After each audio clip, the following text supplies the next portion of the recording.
Ето ни на старта на първата отборна лига по конен спорт от календара на Българската федерация по конен спорт, проведени на 17 и 18 април на конна база Тракиец. Лигата посрещна 14 изпитания в отворен турнир и отборна лига. Един по-различен формат на състезание, в което водещ бе отборния дух. Всеки отбор бе съставен от 2 или 3 състезатели от различни възрастови категории – деца, юноши или аматьори и мъже, което създаде невероятна динамика, разнообразие и истински отборен адреналин. Зрителите имаха удоволствието да наблюдават стратегия, синхрон и адреналин на състезателния плац. На терен бе и нашият екип, който издебна между изпитанията, строителя на паркурите в различните изпитания и Юлия Шумахер. Тя е експерт в дисциплината прескачане на препятствия и дни преди да пристигне в България постигна още едно признание – лиценз като фей ниво 2 дизайнер на паркури. Бихте ли ни разказали повече за вашият път с конете и професионалното ви израстване? My name is Julia Schumacher. I'm 46 years old. Аз съм на 46 години, родена съм в Германия, там и живея. Аз съм крос-дизайнер с страст към работата си и се надявам да го усетите с моя почерк по трасето и подредбата на изпитанията. I started riding in the age Започнах of да яздя на 11 годишна възраст. Винаги съм била покрай конния спорт. in sports. I competed in jumping. И като състезател по прескачане на препятствия дълги години, изявявах се с млади коне с височина на препятствията до 145 см. So I started with course designing Като in паркур дизайнер, 2015. съвсем официално съм в тази професия от 2015 година. И година по-късно направих първото си трасе с мой авторски паркур. И от тогава до днес ме канят по целия свят да градя трасета и препятствия. За първи път ли сте в България? Yes, it's my first time in Да, Bulgaria. за първи път и се наслаждавам истински. So the venue is amazing. Тук мястото е прекрасно. Дълбоко съм респектирана от конно-спортното съоръжение. Поздравления към домакините. Манежите са професионални, настилката е перфектна. Всяко нещо е изпипано в детайли. Разгледах и конюшните. Видях трибуните за зрителите, ресторанта. Очарована съм. Искам да отбележа нивото на състезателите, работата на официалните лица, съдиите, стюардите.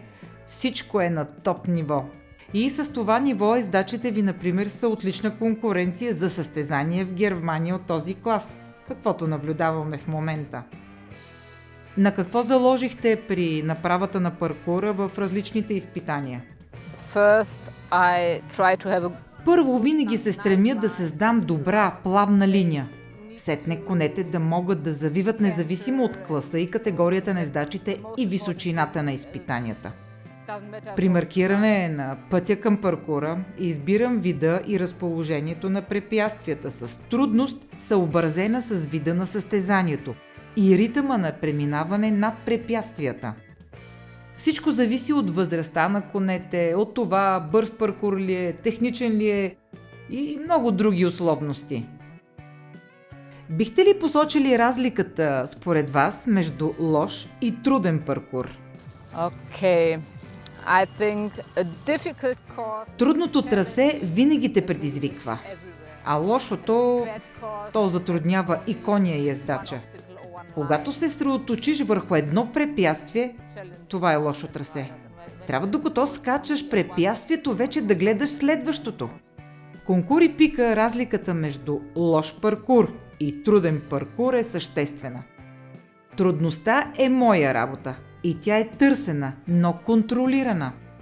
Лошият паркур идва от грешки в дизайна. За това са и нивата на дизайнерите. И ние се учим, и ние се усъвършенстваме, ходим на изпити, на семинари. Добрият дизайнер постига баланс между елементи, комбинация линии, завои, подредба с много ясна идея. Правилни дистанции, съобразени с нормалния галоп и нивото на класа изпитание. Всъщност всичко, за което ви говоря, се върти около няколко важни неща. Ритъм, контрол, техника, прецизност. Ключът е, че добрият паркур дизайнер прави трасето трудно, но справедливо. Лошият го прави объркващо или опасно. Лош паркур е опасен и за ездачи и за коня. Познавате ли български дизайнери на паркури? So I know Theodore, but we have Да, together. познавам Теодор Шейтанов.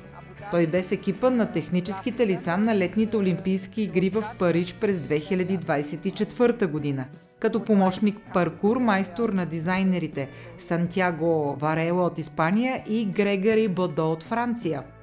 А миналата година с него се срещнахме на събитие в Абу Даби на състезание, където той беше съдия. Вашият съпруг Петър също е дизайнер на паркури. Често сте заедно по международни състезания. Имате ли моменти на спор между вас или винаги сте в синхрон, що се касае до работата ви? So I wouldn't say rivalry. Предизвикваме се един друг. Oh, yeah, challenging. Той обаче е на тотално друго ниво, отколкото съм аз. В смисъл на по-високо. Но от към техническа гледна точка той може да вземе много идеи от мен и дори да се учи от мен. Аз пък от своя страна мога да науча много от него за крос-дизайна. Време да се обърнем към трасето, защото следващото изпитание започва. Благодаря ви за интереса, беше ми много приятно.